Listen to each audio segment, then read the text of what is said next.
Face à face! Bon matin, bonjour tout le monde, je dis bon matin, oui parce que celle-là, c'est le matin, écoutez, alors donc je me trahis, celui-là je l'ai enregistré ce matin.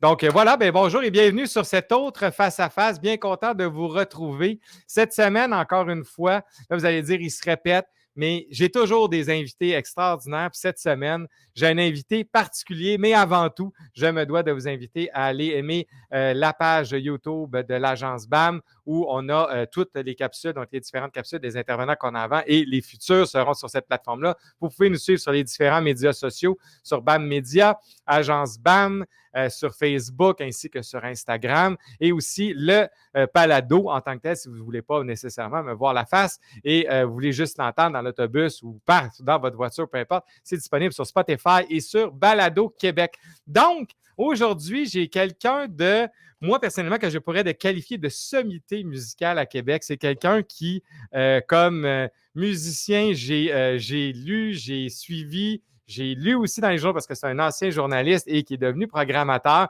Mais c'est un gars d'exception. C'est un gars qui a une intelligence artistique vraiment, en tout cas selon moi, impressionnante et une culture musicale énorme. Bref, manquez pas cet épisode-là, écoutez ça jusqu'au bout. Je le présente, il s'agit de Nicolas Hull, donc du Palais Montcalm. Salut Nicolas, comment vas-tu? Oh, excuse, attends un petit peu, on va partir le micro. Excuse-moi, vas-y, comment vas-tu? Oui. Salut Vincent, écoute, après une intro comme ça va vraiment très bien. Écoute, et c'est senti, et tu le sais, j'ai toujours un grand respect pour toi, puis je trouve que des discussions toujours intéressantes. Moi, le mélomane en moi, toujours un plaisir de discuter avec toi. Merci infiniment d'être là. Donc, merci à toi, c'est vraiment cool. Écoute, moi, j'ai quand même fait un wiki de Nicolas Hull. Donc, toi, dans les faits, tu as commencé comme journaliste au Journal Voir, ensuite de ça au Soleil, donc une carrière d'à peu près 18 ans de ce que j'ai lu, si mes sources sont bonnes, en journalisme. Et après ça, en 2019, devenu responsable de la programmation au Palais Montcalm, mais tu avais fait quand même quelques petits projets de spectacle, je crois, un peu avant. Bref, parle-moi un peu de ton parcours. Qu'est-ce qui t'a amené donc à devenir journaliste culturel, puis ensuite de ça, tomber en la programmation? Oui, écoute, moi, j'ai toujours été un mordu de musique, là. J'ai grandi en écoutant, premièrement, les vinyles de mes parents, les vinyles des OK. Beatles. Je Oui. faisais les paroles, j'apprenais l'anglais comme ça. Puis j'ai fait de la musique, tu sais, j'ai fait un Oui, 8 t'es ans de musicien. violon classique. Après ça, j'ai changé ça pour la guitare électrique. J'ai un band.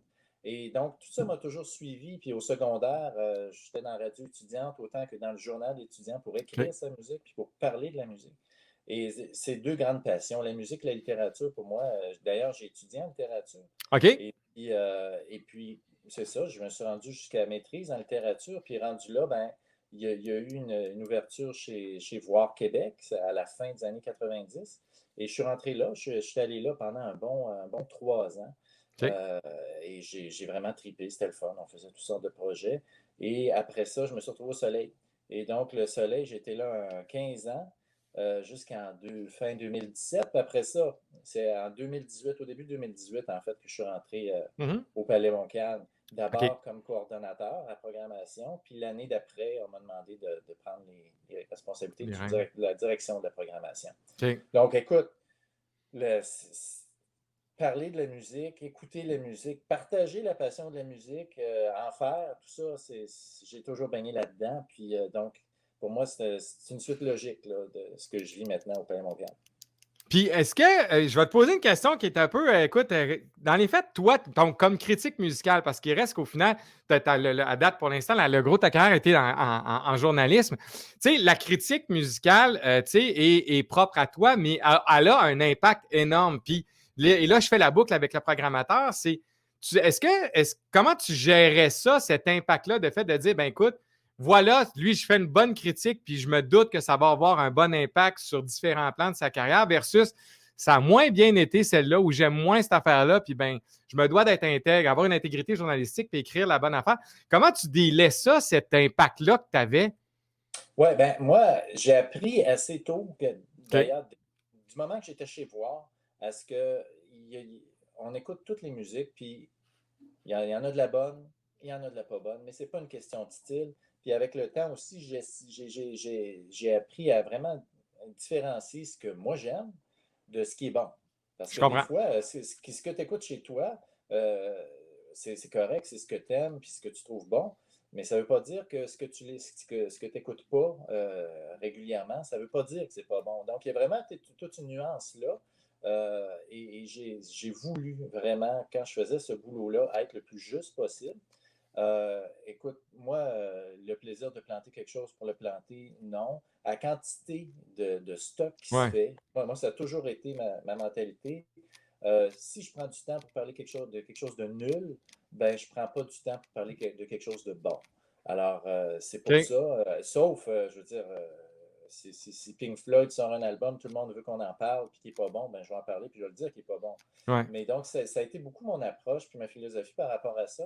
Puis aussi, toujours partir de zéro. Pas dire que l'auditeur, il connaît rien, mais plutôt donner la chance de présenter le parcours des artistes, puis que les gens puissent s'y raccrocher, puis avoir le goût d'aller écouter ça, puis d'embarquer.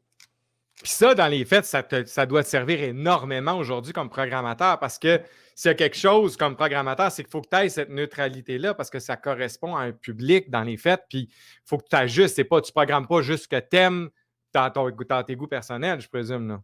Non, exactement. Puis C'est ça. l'idée, en plus, moi, ce que j'adorais du Palais Montcalm avant que j'arrive, et ce que j'adore toujours du Palais, c'est la diversité, toutes les différentes niches Ouais. musicales. Et puis donc, de pouvoir écouter plein de choses, mais c'est d'être capable d'entrer dans toutes ces niches-là, puis de les présenter aux gens, puis leur présenter des affaires qui vont les faire triper. Euh, c'est c'est pas nécessairement la même personne qui écoute de la musique world, puis qui écoute du jazz ou qui écoute du gros rock.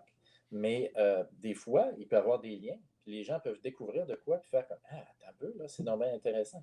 Puis c'est ça que je trouve vraiment le fun. Puis je le vois aussi au Palais. On a du monde, justement, qui viennent voir des fois, ils n'ont aucune idée, ils viennent découvrir. Puis ça, c'est le fun. Ça, c'est vraiment le fun. Puis, tu sais, comment tu. Parce que c'est vrai ce que tu dis là, puis dans la programmation du palais, pour ceux qui ne l'ont pas vu, bon, pourront aller voir le site web, mais c'est effectivement vrai que vous êtes, je dirais, audacieux dans la mesure où, effectivement, bon, ça reste que quand tu regardes ça dans son enveloppe, ça reste quelque chose qui est. L'acoustique est hallucinante, c'est fait vraiment, tu sais, les violons du roi est en arrière de tout ça.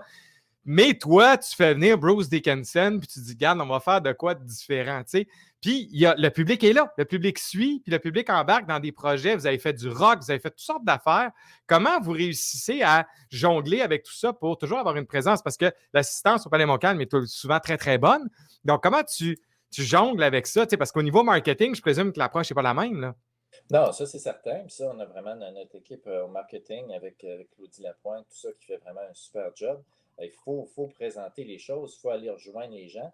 Mais il y a tout un travail qui s'est fait avant que moi j'arrive, avec Dominique Soutif, avec l'équipe qui était là avant, euh, pour développer aussi un intérêt de ce OK. côté-là. D'abord, au tout début, si on se souvient, quand la Maison de la musique est arrivée, quand le Ouais. Palais Montcalm est arrivé, le milieu est un peu frileux. Tu sais, il y a toujours une nouvelle écologie musicale qui est construite puis qui peut être menacée par quelque chose d'autre. Puis donc, les gens avaient peur. Fait que c'était surtout du classique, du jazz, de la world. Ouais. Puis graduellement, là ça s'est ouvert pour présenter vraiment tous les styles, mais avec un souci de présenter des choses qui ne sont pas nécessairement les grandes évidences. Donc, c'est ce qu'on a fait. Puis en le développant, puis éventuellement, les gens font confiance. Mais c'est certain qu'il y a un travail de présentation musicale à faire, ça c'est sûr. Mais tu sais, puis on en parlait un petit peu avant qu'on commence le podcast, mais je trouve, puis je te le disais et je le répète parce que tu as mis en place, toi, entre autres, parce que sur la page du Palais, pour ceux qui iront visiter le site web, il y a le journal de Nicolas Hull. Donc, tu as parti une initiative, toi, comme programmateur, de dire, OK, je vais parler et je vais faire découvrir différents trucs de façon différente. Tu sais, moi, je regarde, bon, deux de mes artistes ont été Gawain et David Myers ont été, entre autres, les vedettes de ton journal. Mais il reste qu'au final, tu as été sur des nouvelles façons de faire la promotion. Qu'est-ce qui t'a amené à embrasser ça puis dire OK, puis que le palais aussi embarque parce que, tu sais, on a plutôt tendance à rester dans nos vieux souliers. Là, aujourd'hui, ça paraît peut-être plus d'une évidence avec la crise, mais il reste qu'au final, tu sais, il fallait être audacieux de partir ça puis dire OK, on va aller rejoindre les gens différemment, je vais leur présenter des trucs. Comment t'en es venu à ça? Oui, bien, en fait, quand je suis arrivé au Palais Montcalm, c'est une des choses, c'est une des premières choses qu'on a discuté. Quand je suis arrivé comme OK. coordonnateur, moi, j'avais présenté ça en disant, écoutez, moi, je viens de quitter un média, On sait que les médias ne vont pas très bien. C'est de plus en plus difficile de faire parler de ce qu'on fait. Moi, j'ai cette expertise-là, je peux le faire. On peut développer pour devenir pour notre propre média, parler de nos propres choses, partager, puis aller rejoindre le public directement. Pas pour dire, regarde, on prend la place des médias, mais Mhm. on sait comment c'est difficile dans les médias actuellement. Si nous, on peut compléter de notre côté ce qu'eux ne peuvent pas faire, ben, on va le faire. On va le faire du mieux qu'on peut. Puis on va faire partie de toute cette dynamique-là, de toute cette structure médiatique-là. Donc, on a commencé comme ça, avec au début, c'est surtout des articles écrits. Là, avec la crise, on a ajouté de la vidéo avec la complicité de mon collègue Francis Patnon. On a travaillé là-dessus. On avait même, à un moment donné, c'est devenu que le journal, on avait pris tellement d'ampleur, puis avec toute la job de programmation, on avait une collaboratrice aussi. Donc, c'était le fun. On était vraiment en train de bâtir de quoi, puis qu'on a continué de bâtir, puis là, qu'on a amené avec d'autres facettes. Mais l'idée, c'est vraiment ça. Maintenant, il y a aussi des quiz. On voulait Ouais, garder j'ai vu le ça. lien. Parce que le journal, là, ça va faire comme. Ben, depuis que je suis arrivé, finalement, ça va faire 3 ans. Mais il a continué d'évoluer. Puis, mais quand la crise est arrivée, là, on s'est dit, hey, attends un peu, là. Il faut garder le lien avec avec nos spectateurs. Il faut continuer de les intéresser. Il ne faut surtout pas les perdre. Il faut qu'ils comprennent que oui, ils ne peuvent plus venir au palais, mais que nous autres, on continue d'être là, on travaille fort, puis on ne veut pas les perdre. Donc, on a continué de leur parler comme ça.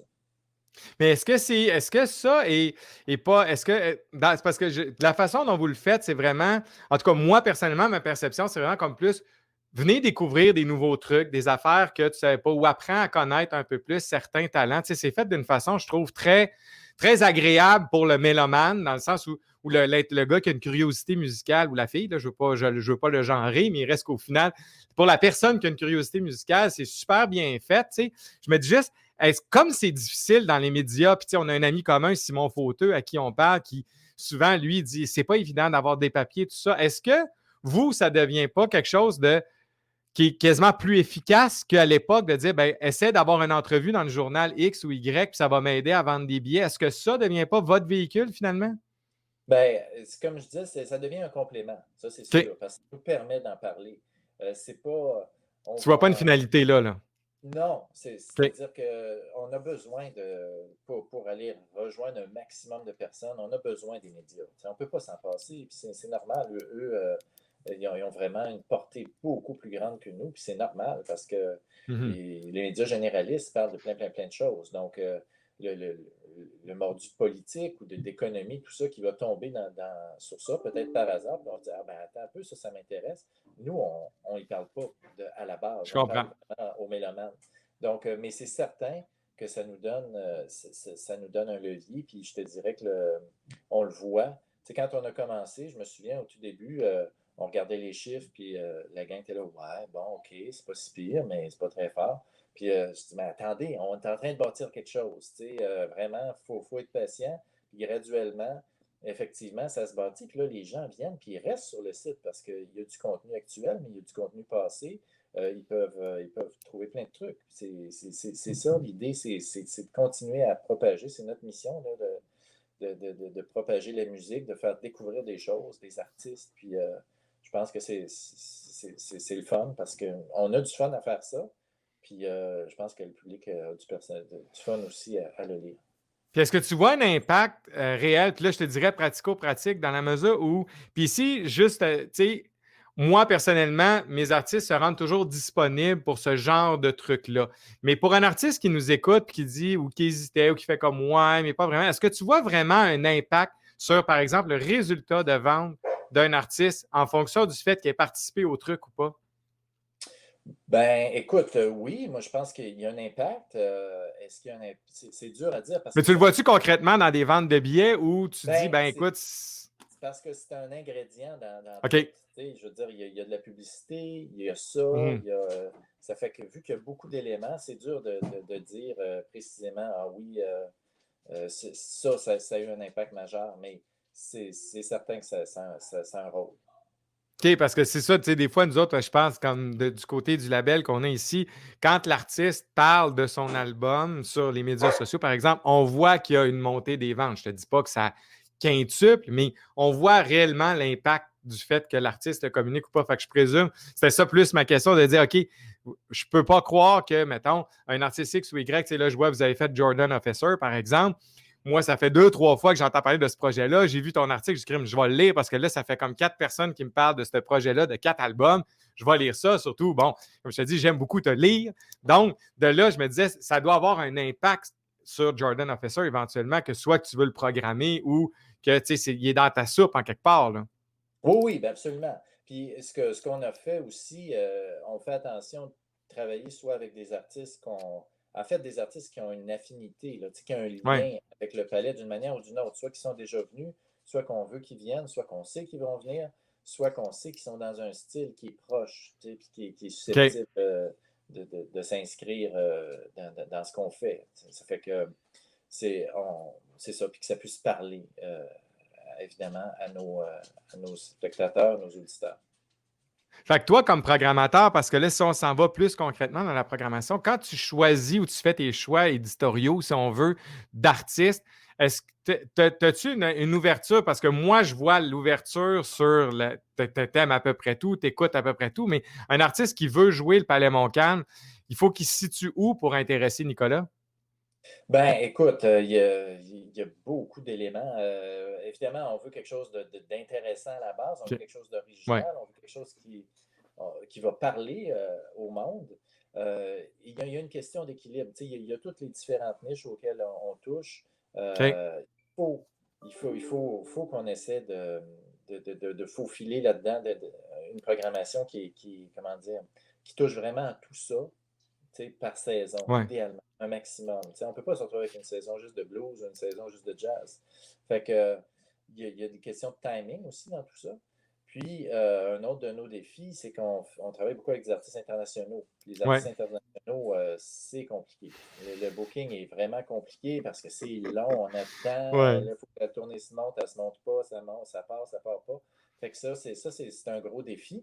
Parce que tu sais pas. Tu dis, OK, j'ai mon bluesman, tout est beau. Puis première Ouais. chose, tu dis, ah non, il est bien pas le bluesman. Ah non, OK, attends un peu. Fait que c'est ça. Puis on essaie aussi d'avoir la parité autant que possible. Fait que il y a beaucoup d'éléments là-dedans. Fait que un artiste lui-même, c'est évidemment la musique qu'il fait, c'est son projet. C'est aussi la possibilité, qu'on le veuille ou pas, on veut que la salle soit pleine, là. C'est ça. On peut pas arriver complètement. On l'a déjà fait, arriver avec des trucs très, très audacieux. Des fois, ça fonctionne, mais idéalement, il faut qu'il y ait une base. C'est ça. Donc, c'est pas l'artiste émergent, tu vas le mettre plus dans ton petit cabaret que vous avez, qui a une centaine de places. Tu dis, OK, on va le développer, versus de l'envoyer dans la grande salle où là, ça prend une masse critique de gens qui remplissent pour aller jouer la grande Exact. salle, là. Ouais, Puis, c'est ça. il y a une quantité aussi de combien qu'on veut avoir de découvertes. Parce qu'on peut avoir un artiste qui est big aux États-Unis ou ailleurs, qui ici est peu connu. Oui. On l'a vu. Si on en met trois à découvrir dans la même saison, les gens vont en choisir un sur les trois, là, peut-être pas les OK. trois. OK, tu as Fait que, établi, il y a une certaine règle, là. OK. exact. Ben, il faut savoir être prudent avec ça, là. Puis comment tu jongles avec l'offre qui est monstrueuse? Parce qu'il y a une offre actuellement en spectacle qui est monstrueuse. Comment tu jongles avec ça? Qu'est-ce qui. Tu sais, comment. Parce qu'il y a un paquet de bons trucs qui te sont présentés, là. Oui, il y a un paquet de bons trucs, mais moi, je suis beaucoup en train de courir après les Ouais. trucs à cause de la diversité, justement, à cause des.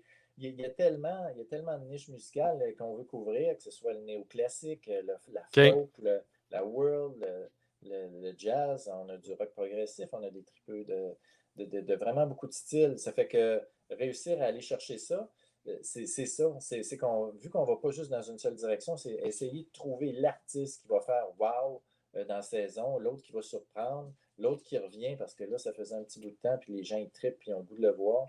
Fait que c'est vraiment de trouver l'équilibre dans tout ça. Mais tu sais, ça devient un super défi parce que dans les faits, tu sais, tantôt, tu parlais de garder le lien avec tes gens. Visiblement, à t'écouter parler, le lien est très fort entre les gens qui fréquentent le palais et vous autres parce que pour ce que tu saches, que tu me dises, OK, ben telle affaire, on cherche tel truc parce que je sais que mes gens vont triper, vous avez un contact extraordinaire avec votre clientèle, là. Oui, Mais on a des gens qui sont passionnés. Tu sais, si OK. je prends Dweezil Zappa, par exemple, tu sais, les Oui, amateurs de rock progressif. Euh, Dweezil Zappa, là, on l'a fait une première fois en 2019, si je ne me trompe pas, oui, 2018 plutôt. Et puis, écoute, la réponse a été malade, là. Tu sais. Puis, Dweezil est venu super souvent à Québec, mais c'était la première fois au Palais. Puis, OK. la réaction a été complètement folle. L'agent me recontacte et me dit écoute, il y a une nouvelle tournée, la tournée d'Hot Rats. Je dis oh, wow, attends un peu, ça c'est vraiment intéressant. Je dis mais là, ça faisait même pas un an et demi. Je dis, il me semble que ça arrive vite. Mais finalement, écoute, je dis OK, Hot Rats, on va essayer ça. Écoute, c'est le temps de le dire, c'était sold out. Fait il y a Il y a certains trucs que tu vois qui certaines marchent. cases que c'est des no-brainers. Mais il OK. y en a d'autres que c'est plus risqué, tu sais, que c'est des trucs qui sont plus audacieux, puis finalement, la réaction peut être super bonne. Par exemple, Alexandra Streliski, Oui, c'était mon prédécesseur qui l'avait booké à une période où est-ce que Alexandra n'était pas ça encore n'avait pas très... explosé encore, oui. Écoute, ça a été deux salles complètes, tu sais, ça a été fou. Fait que, Ah, c'est un super phénomène, ça. ouais. Puis là, je peux me permettre une question. Quel a été ton meilleur coup de programmation puis ton moins bon coup? Écoute, mon meilleur coup, c'est vraiment le concerto for group and orchestra de Ouais, John Lord avec avoir Bruce Dickinson au Palais Montcalm. Là. Honnêtement, là, c'était In My Wildest Dream, là, puis Colin, il était tu là. l'as fait. Il était là, puis il voulait en tabarnouche. Il a été formidable. Ça a OK. été un méchant travail, puis aller chercher tous ces gens-là, mettre toutes les pièces du puzzle ensemble, puis après ça, monter ça avec toute l'équipe. Ça a été vraiment quelque chose, mais Colin, ça c'était formidable. Ça c'était vraiment super. Puis ton moins bon. Bon, moins bon, ben écoute, Ben, je dirais peut-être celui que tu as été un peu déçu, c'est que tu pensais que ça allait vraiment oui, marcher, puis ben finalement, ça n'a écoute, pas, ça a pas fonctionné. Là. ouais, ben c'est ça, il y a des éléments qu'on ne sait pas parce que la dernière programmation s'est arrêtée en Ouais, cours de non, tout à fait, ouais. Je te dirais, ma déception, je trouvais que j'avais vraiment fait un bon coup en allant chercher euh, John Medeski avec son groupe Mad Skillet. Le Ouais, Medeski, le pianiste de Medeski, Martin and Wood, qui est un groupe absolument dans le jazz. C'est un groupe hallucinant. culte. Puis ce band-là est absolument hallucinant. Je me suis dit, écoute, on a plein de tripeux de jazz au palais. La réponse va être bonne. Mais c'était un début de saison. La réponse a été correcte. Ouais, Mais ouais, ça n'a ouais. pas été la réponse que j'aurais voulu parce que je m'attendais à avoir quelque chose de vraiment. Ceux qui sont venus ne se pouvaient plus. Mais écoute, c'était un début de saison, c'était tôt dans la saison, c'était juste après, c'était en septembre, juste après la fête du travail. Ça fait que, enfin, ça, j'aurais aimé ça que ce soit pas mal plus rempli. Parce Non, que mais le c'est ça. jazz, tu sais, on ne se le cachera pas, le jazz, c'est pas facile. Non. Même si tu as des gros noms, c'est plus une évidence comme ça a pu déjà l'être. Tu sais, ça fait Ah que non, totalement. même avoir des légendes, c'est pas facile. Ça Ah, fait que là, je pensais qu'on avait quelque chose, qu'on tenait de quoi. Moi, j'étais vraiment. Je ne me pouvais plus, mais c'est pas tout le monde qui m'a suivi là maintenant. non, mais c'est correct. Puis effectivement, c'est vrai par rapport à ça. Tu sais, nous autres, on a eu entre autres en jazz les conversations avec Leila Bialy, tu sais, qui est quand même la récipiendaire de l'album du Oui, Junos de l'année en 2019. Puis honnêtement, toi et moi, puis je pense qu'il faut donner l'exemple aux gens, tu sais, on la plaçait dans la petite salle de 100 places parce oui, qu'on se disait, elle n'est pas connue ici, puis tout ça. Fait que comme tu dis, c'est totalement vrai. Tu sais, un artiste qui peut être totalement monstrueux dans un pays arrive ici, puis il va faire une petite salle. Fait que c'est faut être réaliste aussi dans ça en disant, ben, regarde, tu peux avoir une feuille de route impressionnante, mais dans un marché, ben, tu es nouveau, on ne te connaît pas, fait qu'il faut reprendre un peu du début. oui. Ah oui, oui. Il y a vraiment, à un moment donné, il y a des choses qu'il faut que tu développes. C'est pas simple, c'est pas simple. Puis tu peux pas te développer dans la grande salle. Malheureusement, ça fait mal, là, la grande salle, si c'est pas plein. Ouais, c'est Ça grand paraît. longtemps. Ça paraît. Ouais. c'est grand longtemps. Ben écoute, et là, dernière question, mais comment tu vois donc l'avenir? Tu sais, l'avenir, parce que là, visiblement, la donne change. Vous autres, vos programmations, pour que les gens peut-être ne réalisent pas, mais c'est un casse-tête incroyable pour les salles de spectacle en ce moment parce qu'il y a des dates qui ont été repoussées, tout ça. Puis à un moment donné, il y a une congestion, il y a comme un bouchon qui est en train de se créer. Mais comment tu vois l'avenir de la musique? Comment est-ce que tu penses que l'écosystème de diffusion, la relation client, tout ça, comment ça va évoluer, tu penses? Ben, moi, je pense que tu sais, parce qu'au Palais, on s'est équipé pour travailler avec le web. Oui. Là, on en fait cette saison des shows en web diffusion. Il va y en avoir d'autres qui vont être annoncés. On en a 3. Il va y en avoir d'autres. Moi, j'ai l'impression que ça va rester. Je pense que c'est quelque chose, c'est un élément dans l'offre qui va rester d'une Mhm. manière ou d'une autre. Que ce soit un complément ou que ce soit des spectacles à part. Mais je pense que c'est quelque chose qui va rester. Ça se développe, ça va se perfectionner. Les gens vont prendre de, de- vont probablement prendre goût. En tout cas, une partie du public va y prendre goût. Maintenant, ça ne remplacera jamais le spectacle Ouais. vivant, ça c'est certain. Donc, oui, effectivement, présentement, on ne sait pas. On ne sait juste pas quand est-ce que tout ça va vraiment repartir comme on voudrait. Euh, est-ce que. Mais je pense qu'il y a une tendance qui était déjà là puis qui va continuer d'être, c'est que il y a une fragmentation dans les OK. styles musicaux. Il y a vraiment, on le voit, tu sais, avec Spotify, ça te permet Ouais. d'écouter tout le trip sur le néoclassique, mais tout le néoclassique est devant toi. Là, tu sais, si tu peux Fait que de la même manière, quelqu'un d'autre tripe sur la folk ou l'autre sur l'électropop. Tu sais. Fait que moi, j'ai l'impression que ça va rester. Et on va. Puis ça va même s'affirmer encore plus. Donc, les grandes évidences, il va en avoir, mais il va en avoir de moins en moins. Puis ça va être beaucoup plus la diversité, je pense, ça va vraiment être au menu. Là. Donc, on- je trouve que ça, il va en avoir pour tout le monde, bref. Et Mais cette frag... probablement plus dans des salles de plus petite envergure ou de moyenne envergure. Tu sais. Donc, tout le monde va pouvoir trouver un peu plus son compte, j'ai l'impression.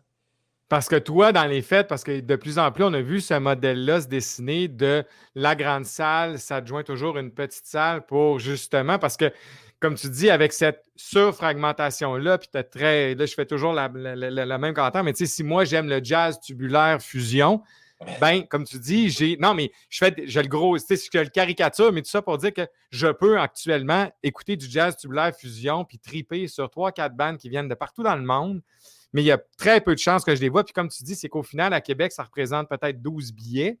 Donc, toi, comme programmateur, ça va devenir un défi parce que si ton public se niche, me semble, en tout cas, je ne sais pas, mais me semble que ta petite salle va devenir un outil de travail hallucinant.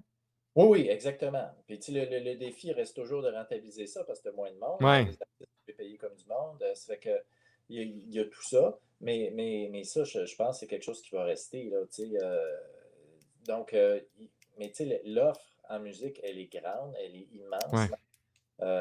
Ça va quand même être très intéressant de voir comment tout ça va continuer de se développer. Mais tu sais, ce que je veux dire, c'est que les grandes évidences comme les YouTube de ce monde, Ouais, ouais, ouais, man. ces affaires-là, de moins en moins, ils sont là, puis tranquillement, on les voit, là, toutes les générations des années 70 tombent. Là, il nous reste celles des années 80. Puis là, peu à peu, ces monstres sacrés-là, on en voit de moins en moins. Fait que Ah, totalement. les gens ont soit qu'ils écoutent de leur playlist avec certains hits, mais un artiste lui-même, c'est rarement des méga noms hyper rassembleurs. Ça fait que moi, je ne trouve pas que c'est une mauvaise nouvelle en soi, au contraire. Je pense que ça permet un développement puis des artistes, puis les artistes eux-mêmes sont rendus beaucoup plus indépendants, font Ouais. leur propre promotion, puis écoute, on se retrouve. Il y a des phénomènes fabuleux, là, tu sais, un Ludovico Einaudi, quand il est venu au Palais Montcalm, il y a quelques années, là, le Palais n'a même pas eu le temps de faire de la pub, que c'était plein. Tu sais. C'est fou. Puis, tu sais, c'est juste passé par son site web, puis ça y était. Fait que l'engagement de l'artiste envers ses fans fait en sorte que tantôt, toi, même si 98% des gens ne connaissent pas le nom que tu viens de dire, au final, il a rempli une salle de 800 places. Oui, oui, ben, en même temps, on s'entend, là. Einaudi, Oui, je sais, mais c'est pas un pour... gars qui commence, mais quand même, c'était sa mais première c'est vedette. ça. Il y en a qui l'avaient entendu dans quelques films, il y en a qui connaissaient Ouais. peut-être de plus longue date, mais le public, c'est un public jeune, tu sais, puis c'est fou. Fait que il y a toute une dynamique différente qui s'est installée depuis quelques années, puis moi, je pense que ça va rester. Eh bien, merci infiniment, Nicolas, d'avoir pris le temps de me jaser un matin. Je l'apprécie énormément. Merci beaucoup. Hey, ben merci à Puis, toi, Vincent, c'est super agréable. si les gens veulent voir le fruit de ton travail, palaismontcalm.ca, allez faire un tour, ça vaut vraiment la peine, même si vous n'êtes pas de la région de Québec. Les critiques et les billets de Nicolas sont toujours intéressants. Merci beaucoup, Nicolas, d'avoir été Ouais. avec nous autres. Hey, super, merci, Vincent. Salut, bye bye. Donc, c'était Nicolas qui était avec nous autres, Nicolas Hull, directeur de la programmation du Palais Montcalm. Ça a été tout un moment. J'espère que vous avez apprécié. Encore une fois, n'hésitez pas à nous mettre un petit pouce sur la publication. N'hésitez pas à vous abonner à notre page YouTube Agence BAM et aussi nous visiter sur les différentes plateformes et médias sociaux sur Agence BAM ou BAM Média. Et aussi, en terminant, vous pouvez nous écouter, ceux qui ne voudraient pas nous voir la face. Vous pouvez nous avoir sur Spotify et sur Balado Québec. Alors, sur ça, je vous souhaite une excellente journée et on se dit à la semaine prochaine. Face à face!